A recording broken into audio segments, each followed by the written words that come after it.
Assalamualaikum warahmatullahi wabarakatuh. Kita mulakan bacaan suratul Kahfi 10 ayat pertama dan 10 ayat terakhir. Al-Fatihah. A'udzu billahi minasy syaithanir rajim. Bismillahirrahmanirrahim. Alhamdulillahi rabbil alamin. Ar-Rahmanir Rahim. Maliki yaumiddin. إياك نعبد وإياك نستعين اهدنا الصراط المستقيم صراط الذين أنعمت عليهم غير المغضوب عليهم ولا الضالين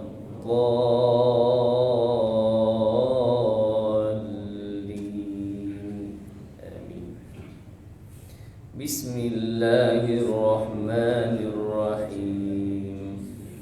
الحمد لله الذي أنزل على عبده الكتاب ولم يجعل له عوجا قيما لينذر بأسا شديدا من لدنه ويبشر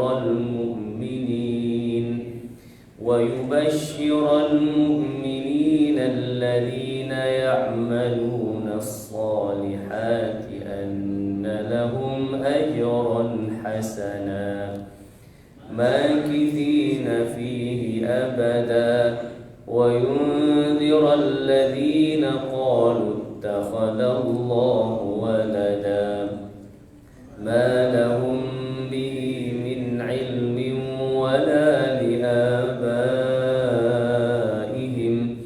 كبرت كلمة تخرج من أفواههم إن يقولون إلا كذبا فلعلك باخع نفسك على آثارهم إن لم يؤمنوا بهذا الحديث أسفا إنا جعلنا ما على الأرض زينة لها لنبلوهم أيهم أحسن عملا وإنا لجاعلون ما عليها صعيدا جرزا أم حسبت أن أصحاب الكهف والرقيم كانوا من آياتنا عجبا إذ أوى الفتية إلى الكهف فقالوا ربنا آتنا من لدنك رحمة وهيئ لنا من أمرنا رشدا أعوذ بالله من الشيطان الرجيم الذين كانت أعينهم في غطاء عن ذكري وكانوا لا يستطيعون سمعا أفحسب الذين كفروا أن يتخذوا عبادي من دوني أولياء إنا أعتدنا جهنم للكافرين نزلا قل هل ننبئكم بالأخسرين أعمالا الذين ضل سعيهم في الحياة الدنيا وهم يحسبون أنهم يحسنون صنعا أولئك الذين كفروا بآيات ربهم ولقائه فحبطت أعمالهم فلا نقيم لهم يوم القيامة وزنا ذلك جزاؤهم جهنم بما كفروا واتخذوا آياتي ورسلي الذين آمنوا وعملوا الصالحات كانت لهم جنات الفردوس نزلا خالدين فيها لا يبغون عنها حولا قل لو كان البحر مدادا لكلمات ربي لنفد البحر قبل أن تنفد كلمات ربي ولو جئنا بمثله مددا قل إنما أنا بشر مثلكم يوحى إلي أنما إلهكم إله واحد فمن كان يرجو لقاء ربه فليعمل عملا صالحا ولا يشرك بعبادة ربه أحدا صدق الله العظيم.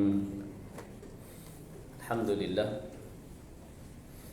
لله نحمده ونستعينه ونستهديه ونستغفره ونعوذ بالله من شرور أنفسنا ومن سيئات أعمالنا من يهده الله فلا مضل له ومن يضلل فلا هادي له أشهد أن لا إله إلا الله وحده لا شريك له وأشهد أن سيدنا محمدا عبده ورسوله اللهم صل على سيدنا محمد وعلى آله وأصحابه أجمعين رب اشرح لي صدري ويسر لي أمري واحلل عقدة من لساني يفقه قولي سبحانك لا علم لنا إلا ما علمتنا إنك أنت العليم الحكيم اللهم اجعلنا من الذين يستمعون القول فيتبعون أحسنه اللهم إنا نعوذ بك من البرص والجنون والجذام ومن سيء الأسقام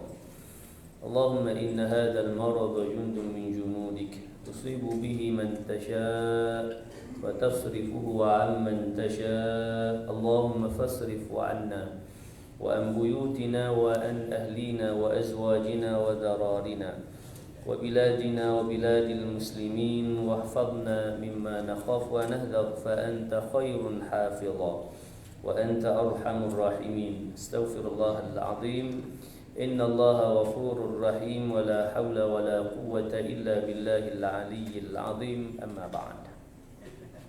Muslimin hadirin yang dirahmati Allah, pertamanya kita merafakkan setinggi-tinggi kesyukuran kepada Allah Subhanahu wa taala dengan limpah kurnia, izin, inayah, hidayah dan taufik darinya. Kita masih lagi diberikan ruang dan peluang untuk kita hadir ke masjid di pagi yang mulia ini, pagi Jumaat.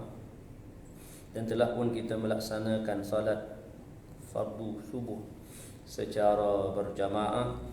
Dan sebentar tadi telah pun kita membaca 20 ayat dari suratul Kahfi, 10 ayat pertama dan 10 ayat terakhir. Cuma pada hari Jumaat ini kalau cantik kita dapat baca satu surah, suratul Kahfi, satu surah tersebut dari ayat pertama hingga ayat 110. Bermula malamnya Jumaat semalam sehinggalah sebelum masuk maghrib untuk hari Sabtu nanti, malam Sabtu. Jadi sepanjang itu boleh kita isi dengan bacaan surah Al-Kahfi ya sekali. Muslimin hadirin yang dirahmati Allah, kita akan menyambung kembali tafsir suratul Kahfi. Tafsir yang kita baca pun juga surah Kahfi. Cuma yang kita baca ni duduk di tengah, iaitu kita akan sambung pada ayat yang ke-47 dari suratul Kahfi. Dan insya-Allah di pagi ini kita akan baca lagi 3 ayat. Walaupun banyak 3 ayat, tapi kita akan mengambil secara ringkas kefahaman dari ayat tersebut untuk kita meneladani dalam kehidupan kita, karena ayat suci Al-Quran Karim itu sebagai jalan hidayah. Dzalikal kitab la raiba fihi hudan lil muttaqin. Al-Quran ini tiada keraguan padanya, menjadi petunjuk, jalan petunjuk kepada orang yang bertakwa.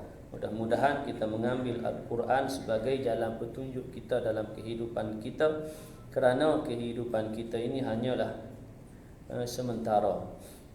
Yang disebut sebagai hanya ketika kita hidup je. Lah ni kita hidup, satu ketika dan saat kita akan kembali kepada Allah Subhanahu wa taala, dan kematian itu benar. Seperti tadi sebelum dari solat subuh ada pengumuman. Kita ada jenazah pada pagi ini yang akan disolatkan pada 10.45 pagi dan akan disimpan pada 11 pagi. Sangatlah benar firman Allah Subhanahu wa taala bahawa kehidupan kita ini hanyalah sementara. Ketika kita hidup ni kita berasa lama. Dari hari ke hari kita berasa lama.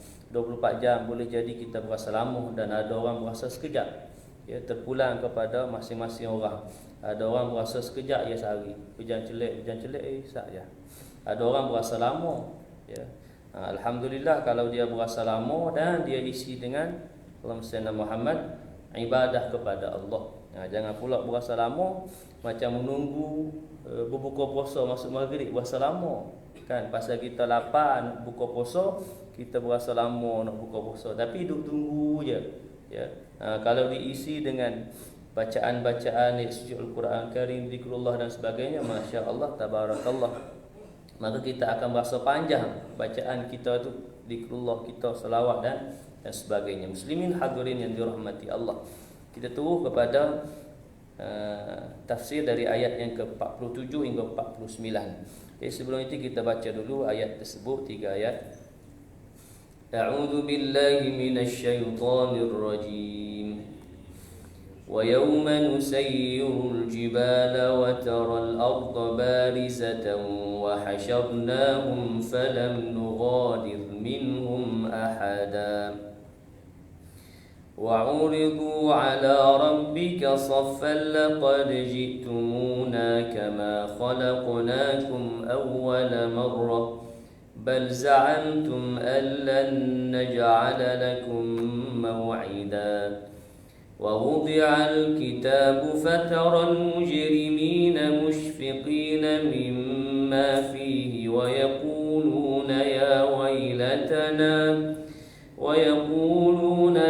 ويلتنا ما لهذا الكتاب لا يغادر صغيرة ولا كبيرة إلا أحصاها ووجدوا ما عملوا حاضرا ولا يظلم ربك أحدا. صدق الله العظيم. Demikian ayat 47 hingga 49 dari suratul Kahfi yang menjelaskan nanti pada hari kiamat. Wa yaum, pada hari nanti, hari wa yauma nusayyirul jibala wa taral arda barizatan wa hasyarnahum falam nughadir minhum ahada. Ingatlah pada hari kami bongkarkan segala gunung ganam. Wa taral arda barizatan, dan engkau dapat melihat bumi ini terdedah mendatar secara begitu nyata. Wa hasyarnahum falam nughadir minhum ahada, dan kami himpunkan seluruh mereka. Wa hasyarnahum, kami himpunkan seluruh mereka. Falam nughadir minhum ahada, dan tidak tinggal seorang pun dari mereka. Ini ketika yaumul ba'ats, hari kebangkitan, semua umat manusia akan Allah bangkitkan. Dan sebelum itu bumi ni tata, dia tak ada dah gunung ganam, bukit bukau. Masuk bumi ni maksudnya ketika Allah ni pada mahsyar lah, ketika hancur alam, kemudian Allah Subhanahu wa taala pada mahsyar itu mendata, dan Allah Subhanahu wa taala membangkitkan semua manusia, bermula Nabi Adam hingga manusia yang akhir.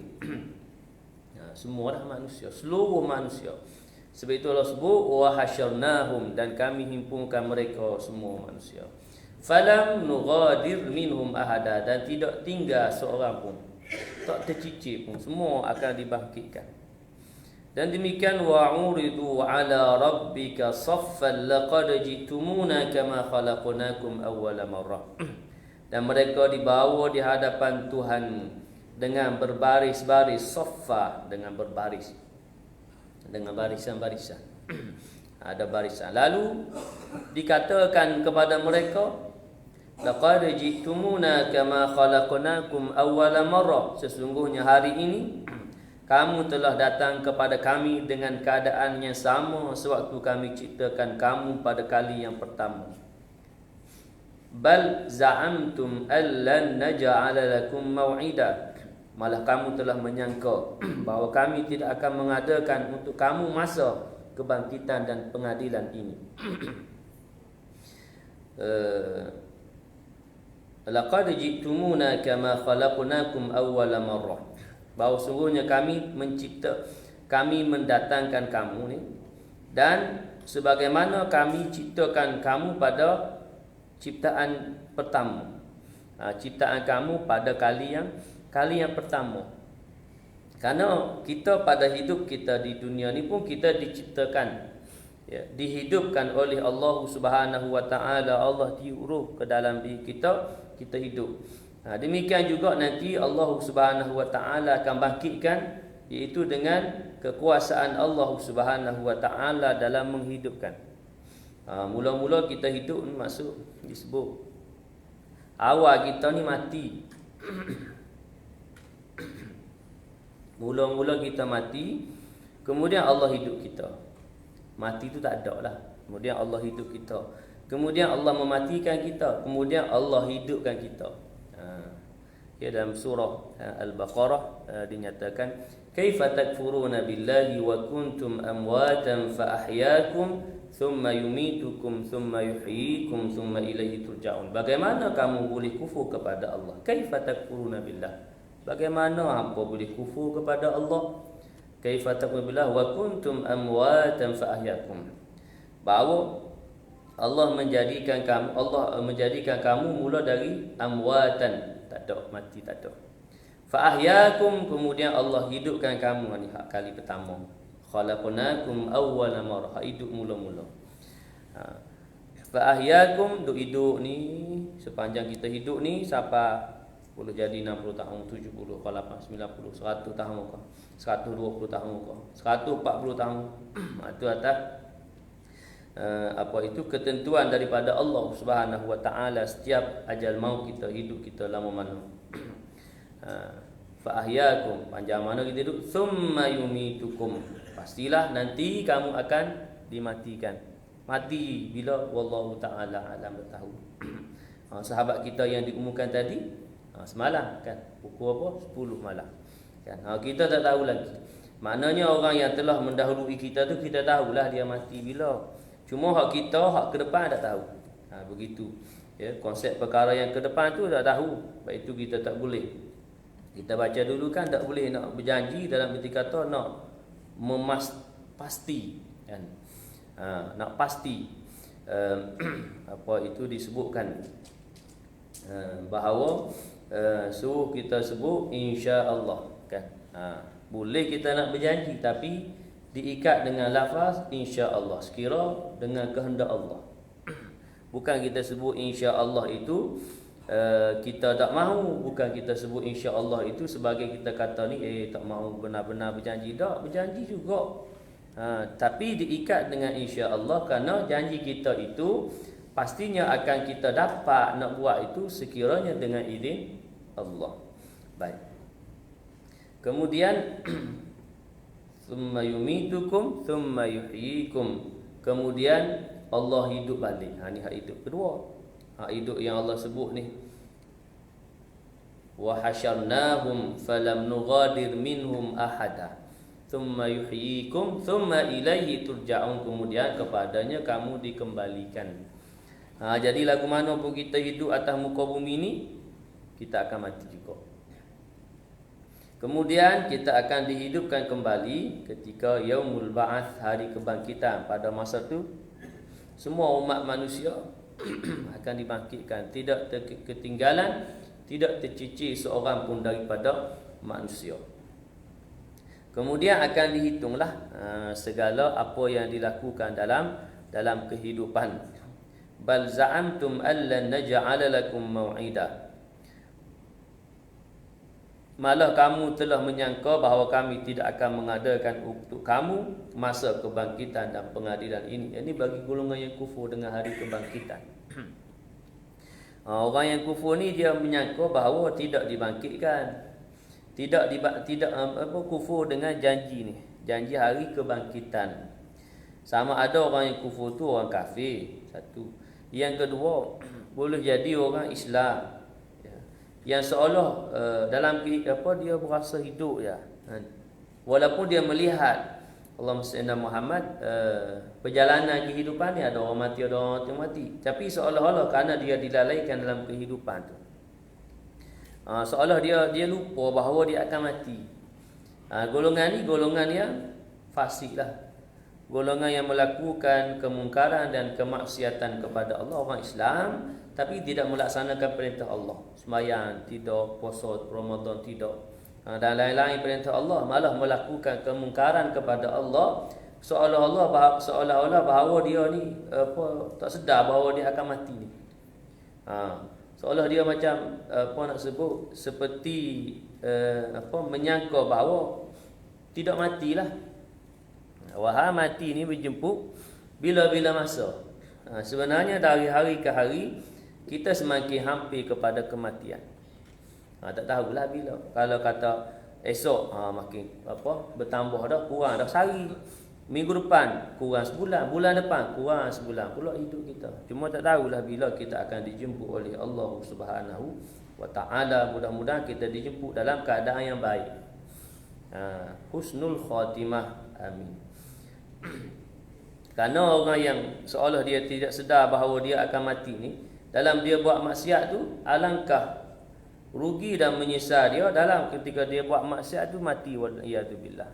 Su'ul khatimah lah, buruk kesudahan. Alangkah baiknya, alangkah beruntungnya orang yang Allah jemput dia dalam keadaan yang baik, dalam keadaan dia Allahumma salli Muhammad melaksanakan ibadah. Ramai yang Allah jemput dalam keadaan sujud, masya-Allah tabarakallah. Keadaan yang paling hampir dengan Allah Subhanahu wa taala dan sujud.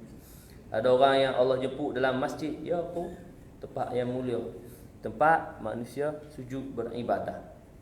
Kerana duduk dalam masjid itu pastinya dalam keadaan berwudu, pastinya dalam melakukan kebaikan dan amal soleh kepada Allah Subhanahu wa taala. Kemudian bukan saja-saja Allah nak hidupkan. Bila kita mati kemudian Allah bangkitkan tu bukan saja-saja je Allah nak bangkitkan. Ada tujuan dia yang Allah sebut dalam ayat yang seterusnya 49. Wa wudi'al kitabu fataral mujrimina mushfiqina mimma fihi wa yaquluna ya wailatana. Cuma Allah rakamkan dalam ayat 49 ni golongan yang bersalah sebagai nak beri peringatan, nak mempertakutkan kepada umat manusia supaya tidak tergolong dalam golongan yang bersalah, tidak tergolong dalam golongan yang kufur, ingkar kepada Allah. Kenapa? Kerana inilah ayat ni nak sebut supaya mari takut. Wa wudi'al kitab fataral mujrimina al-mujrimina. Allah tuju kepada golongan yang melakukan kesalahan, orang yang berdosa. Wa wudi'al kitab fataral mujrimina, dan pada hari itu dibentangkan buku laporan amalan. Maka di sana engkau dapat melihat orang-orang yang berdosa begitu takut kepada apa yang tersurat di dalamnya.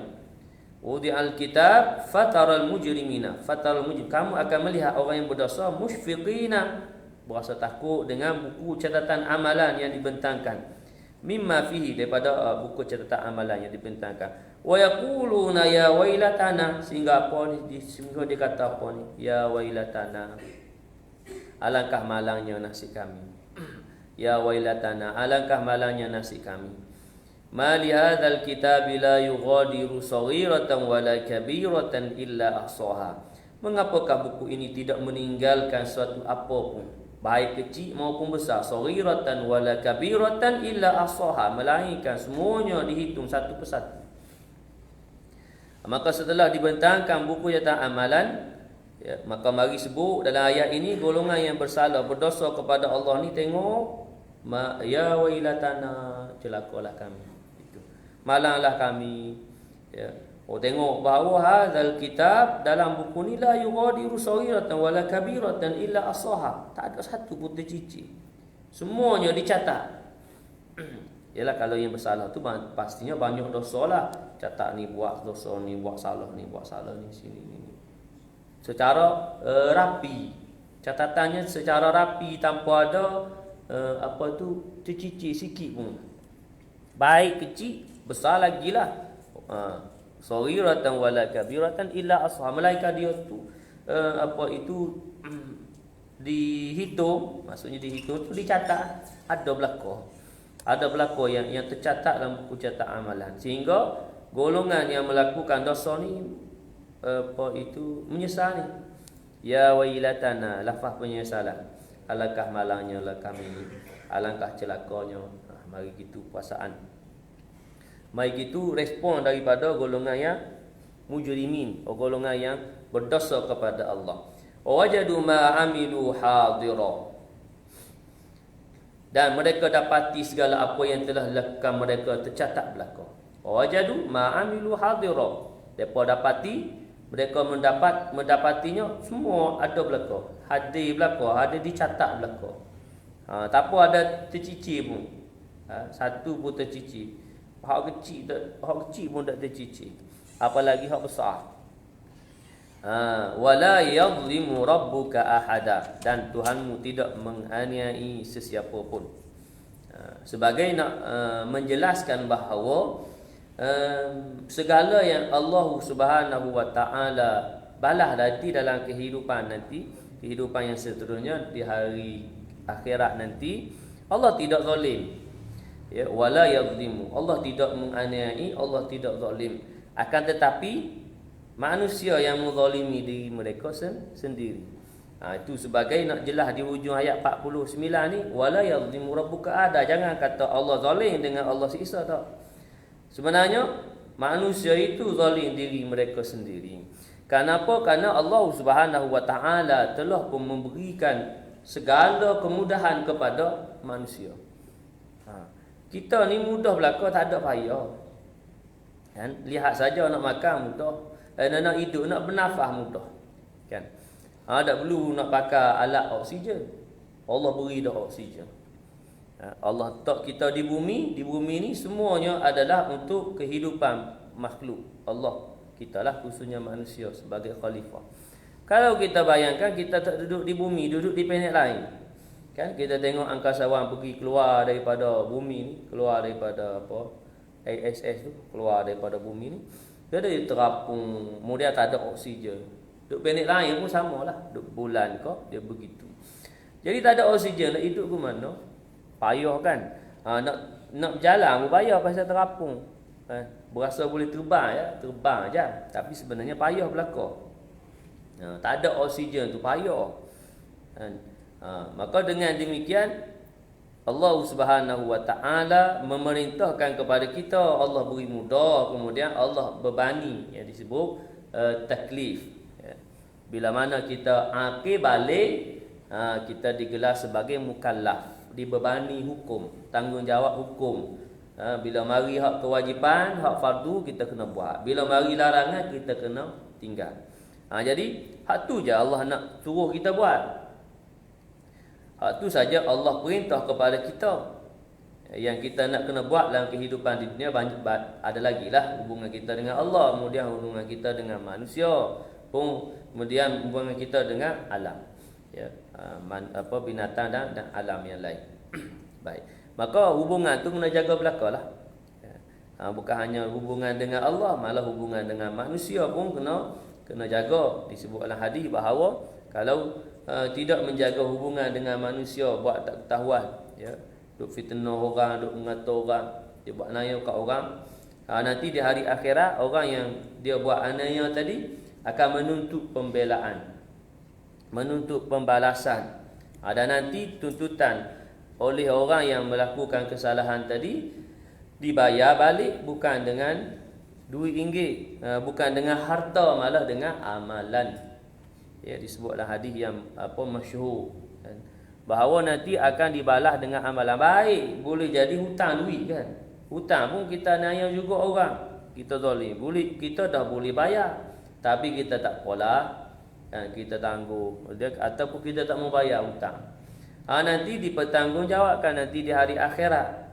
Nanti di hari akhir tak bayar dah dengan duit ringgit tak bayar dah, malah dengan amal soleh.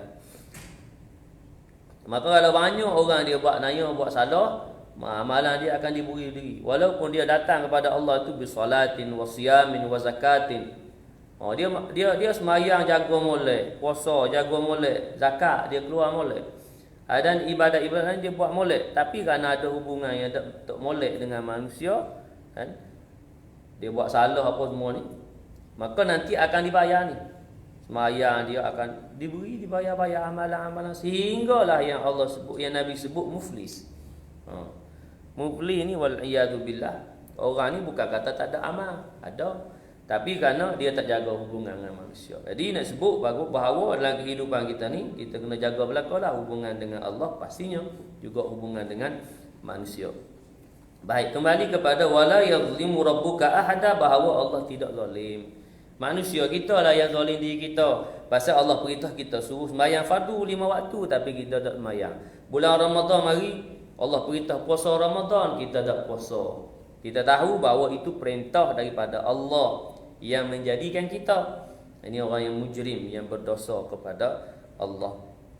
Walaupun nak disebut bahawa orang ni Islam, kan, orang bersalah ni, berdosa ni, fasik ni Islam, tapi kena siksa juga ya, pasal ni orang kafir tentu dah, kan. Kita sedia maklum tentu dah khalidina fiha. Innal ladina kafaru innal ladina zalamu wa kafaru, bahawa sesungguhnya orang yang kufur kepada Allah Subhanahu wa taala akan dimasukkan dalam neraka, kemudian kekal dalam dia. Itu jelas dah, orang yang kufur kepada Allah akan masuk neraka dan kekal.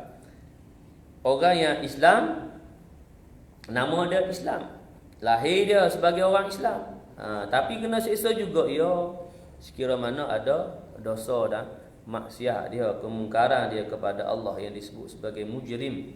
Berdosa kepada Allah juga akan disiksa. Dan bukan Allah zalim, tetapi manusia itu, orang itu zalim diri dia, pasal dia tidak ikut perintah Allah yang menciptakan dia. Kerana Allah Subhanahu wa taala menciptakan kita ni bukan saja-saja wa ma khalaqtul jinna wal insa illa liya'budun, untuk apa? Beribadat, kan. Selain jadi kita ni adalah dijadikan sebagai khalifah untuk menguruskan kehidupan di atas muka bumi ni, kita disuruh untuk beribadah. Ujian dalam kehidupan ni, ujian dengan kita sebutkan hiduplah. Ujian dengan hidup ni. Bila hidup ni marilah nak tu nak ni, kan. Bila nak tu nak ni, maka orang yang beruntung, yang berjaya, bukan kata dia tak mahu, kan, bukan kata dia tak mahu kepada harta. Ya, boleh harta, malah disuruh untuk mencari harta.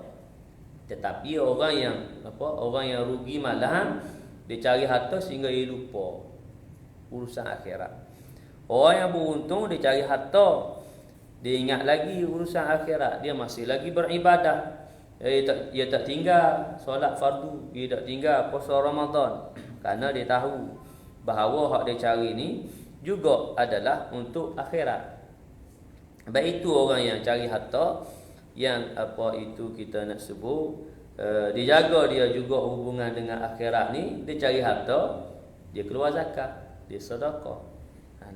Malah orang ni lah sebenarnya makin kaya dan kaya. Kerana Allah tambahkan lagi, makin kaya dan kaya. Tak sedar orang yang kedekut ni, dia tak sedar bahawa dengan kedekut tu sebenarnya dia makin, Allahumma salli ala Muhammad, bukan makin kaya, malah makin miskin.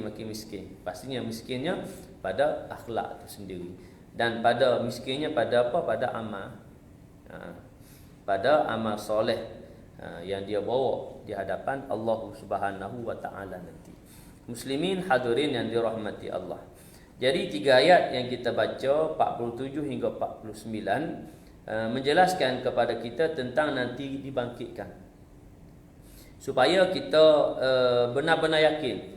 Dia bila benar-benar yakin ni, mari yakinlah hati ni maka kita akan dalam kehidupan kita ni kita akan sentiasa ingat bahawa kita akan dibangkitkan.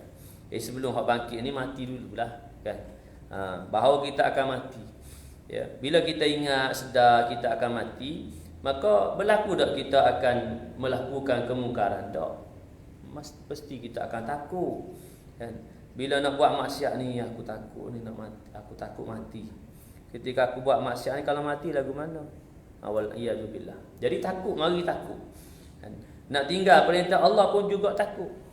Pasal takut matilah. Baik itu mati ni sebagai pemberi nasihat. Beri nasihat kepada kita. Bukan jadi menyebabkan ingat mati ni kita jadi jumu, tak mau kerja lah, nak beribadah. Ingat mati ni supaya kita sentiasa sedar bahawa kita akan mati. Maka dalam kehidupan, kalau kita kerja, kita akan amanah tanggungjawab dengan kerja kita. Karena kita tahu bahawa nanti akan dipertanggungjawabkan nanti di hari akhirat. Kalau kita sebagai apa pun kita akan, bila kita ingat kepada mati, kita akan melaksanakan tugas dan tanggungjawab dengan sebaik yang mungkin. Pasal nanti akan dipertanggungjawabkan. Bukan makin menyebabkan jadi jumuk, makin apa, Allahumma salli ala Muhammad, bila kerja makin malas bekerja tak. Malah makin rajin bekerja. Pasal kita sebut tadi. Kerana akan dibangkitkan nanti dan akan dipertanggungjawabkan, akan dipersoalkan as-saha tadi itu, akan dihitung oleh Allah Subhanahu wa taala. Baik, walaupun ayat 49 ini tuju kepada golongan yang berdosa dan bersalah kepada Allah, Allahumma salli ala Muhammad, mudah-mudahan menjadi pengajaran kepada kita, iktibar kepada kita agar kita tidak tergolong dalam golongan al-mujrimina yang bersalah ini. Ya, kerana apa? Kerana golongan yang bersalah ini disebutkan bahawa nanti akan disiksa lah. Disiksa terlebih dahulu. Kalau dia orang Islam, dia akan disiksa dulu dengan dosa dan kemaksiatan, kemungkaran yang dia buat kepada Allah Subhanahu wa taala, siksa dulu. Kemudian habis siksa dia boleh jadi 5 tahun, boleh jadi 100 tahun. Disiksa habis masa siksa dia akan dikeluarkan. Akan dikeluarkan pasal ada Islam. Dia Islam, ada iman dia beriman, dia Islam. Ada masa dia semayang, ada masa tak semayang. Tu begitu. Ada masa ada masa lupa, maka ia tak semayang, lupa dengan akhirat. Gitu. Maka orang ni akan dipertanggungjawabkan, akan disiksa dulu, dan siksa itu bukan Allah zalim tak. Wala yazlimu rabbuka ahada, Allah tak zalim. Malah Allah Subhanahu wa taala Maha Adil. Maha Adil Allah, itulah Allah siksa. Kalau Allah tak siksa, maka tidak adil pula kepada orang yang taat. Orang yang taat ni sesaat, okey, masuk syurga, dapat nikmat. Kemudian orang yang buat maksiat, kemungkaran juga masuk syurga. Apa? Tak adil kepada orang yang buat taat. Jadi Maha Adil Allah itulah Allah siksa orang yang tidak taat. Orang yang Allah Subhanahu Muhammad yang disebut tadi, melakukan kemungkaran dan kemaksiatan kepada Allah Subhanahu wa taala. Itu adil Allah. Demikian tadi dari sudut yang kafir, adil kepada orang yang beriman. Kafir adil kepada orang Islam. Orang Islam yang berdosa, Allah siksa dahulu, adil untuk orang Islam yang taat. Itu sifat adil Allah Subhanahu wa taala. Kita tak boleh nak letak bahawa kenapa Allah siksa? Mana sifat pengasih penyayang Allah? Kan? Pengasih penyayang Allah itu dengan sifat adilnya Allah Subhanahu wa taala. Kerana Allah kasih dan sayang kepada orang yang benar-benar beriman dan taat kepada Allah, Allah masuk syurga. Orang yang melakukan kemungkaran dan kemaksiatan dan disebutkan tadi itu, bukan Allah zalim, tetapi manusia itu zalim diri dia. Bukan dia tak tahu bahawa bila dia buat maksiat akan disiksa. Tahu. Kalau orang Islam kan, Allah siksa dulu, kemudian akhir masuk syurga juga setelah disiksa. Bukan tak tahu tapi buat juga. Buat juga maksiat tu, buat juga kemungkaran. Bukan tak tahu meninggalkan perintah Allah itu berdosa dan nanti akan diazab, disiksa, tahu, tapi buat juga. Itulah layaknya mendapat siksaan daripada Allah Subhanahu wa taala. Maka sebab itu juga adilnya Allah Subhanahu wa taala orang yang tergolong dalam golongan ahlul fatrah, yang terputus jalan hidayah. Ya, termasuklah ayah dan bonda Nabi kita Nabi sallallahu alaihi wasallam juga tok wan Nabi. Ya. Masa tu fatrah yang disebut fatrah yang terputus jalan hidayah. Kita dah berlaku perubahan Taurat, Injil. Kemudian Nabi Isa diangkat. Ya. Sebelum diangkat Nabi kita dilantik menjadi nabi dan rasul. Sebelum kerasulan. Sebelum kerasulan tu tahap tu dipanggil fatrah. Wa ma kunna mu'adzibina hatta nab'atha rasula. Allah Maha Adil, Allah tak siksa. Walaupun dia boleh jadi masa tu menyembah berhala. Walaupun masa tu dia tidak Islam. Karena terputus jalan hidayah. Sehinggalah diutuskan Nabi. Wa ma kunna mu'adzibina hatta nab'atha rasula. Sehingga diutus Nabi. Nabi diutus. Siapa dia yang terlibat dalam sebelum tu ayahanda bonda Nabi, tok wan Nabi tidak disiksa pasal terputus jalan hidayah. Siapa yang dalam kalangan kita nak sebut pertalian darah dengan Nabi, iaitulah bapa saudara Nabi Abu Talib. Setelah Nabi diangkat, dilantik menjadi rasul, bapa saudara Abu Talib ni masih lagi hidup dan dia mati ketika setelah kerasulan Nabi kita Nabi sallallahu alaihi wasallam. Jadi dia tidak beriman, maka dia tergolong dalam golongan yang kufur. Seperti mana yang di Allah Muhammad diberi contoh, siapa dia? Ayahnya Nabi Ibrahim, Azar. Kemudian Allah isteri dan anak Nabi Allah Nuh alaihi salam. Karena mereka ni dalam kalangan yang telah Allah Muhammad diberi dakwah, mana telah diangkat Nabi Ibrahim, Nabi Nuh telah diangkat kerasulan, dah diangkat, dilantik menjadi Nabi Rasul. Beza. Walaupun di sana Allah Muhammad setengah golongan yang mengatakan bahawa ada golongan yang kata bahawa ayah dan bunda Nabi dalam neraka pasal tidak Islam. Jadi kita jawab kerana keadilan Allah Subhanahu wa taala surah Al-Isra sebut wa ma kunna mu'adzibina hatta nab'atha rasula. Itu adilnya Allah. Orang yang tak sampai jalan hidayah, kenapa Allah nak siksa? Kalau kita beri contoh, orang tu duduk dalam hutan daripada kecil sampai besar mati, orang tu Allah siksa tak? Pasal tak sampai hidayah. Macam Tarzan kan, duduk dalam hutan tu tak sampailah, orang pun tak jumpa dia. Daripada kecil dibelah oleh binatang dalam hutan sampai ke mati dia. Allah siksa tak? Pasal tak sampai jalan hidayah. Sehinggalah sampai yang disebut sebagai mukallaf tu. Mukallaf pun sebut juga mari, iaitu antaranya syarat mukallaf iaitu sempurna lahir sempurna mata dan telinga. Kerana hak nilah nak sampai jalan hidayah. Mata, telinga sempurna, tidak salah satu daripada dua ni. Salah satu. Kalau dua-dua tu tak sempurna, maka dia ni tak dikira mukallaf. Pasal ia nak dapat ilmu lagu mana? Kita nak tunjuk, ia buta, nak cerita, ia pekak. Dua-dua ni. Melainkan yang kedua, berlaku rosak dua-dua ni selepas dia dah dewasa lah.